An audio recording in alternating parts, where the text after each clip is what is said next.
وہ خوش نصیب صحابی جنہیں سجدہ کرنے کے لیے عرش اور کرسی سے بھی افضل جگہ ملی۔ حضرت ابو خزیمہ رضی اللہ تعالیٰ عنہ بیان کرتے ہیں کہ انہوں نے ایک خواب میں یہ دیکھا کہ وہ ان حضرت صلی اللہ علیہ وسلم کے پیشانی مبارک پر سجدہ کر رہے ہیں۔ یہ خواب حضرت ابو خزیمہ رضی اللہ تعالیٰ عنہ نے آپ صلی اللہ علیہ وسلم سے ذکر کیا۔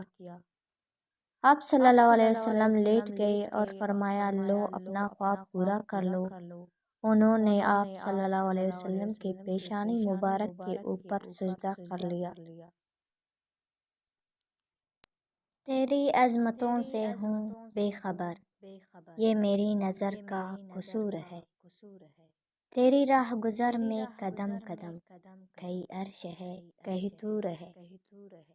یہ وجہ ہے مالک کی بندگی، میری بندگی میں قصور ہے۔ یہ خطا ہے میری خطا مگر، تیرا نام بھی تو غفور ہے۔ یہ بتا تجھ سے ملوں کہاں، مجھے تجھ سے ملنا ضرور ہے۔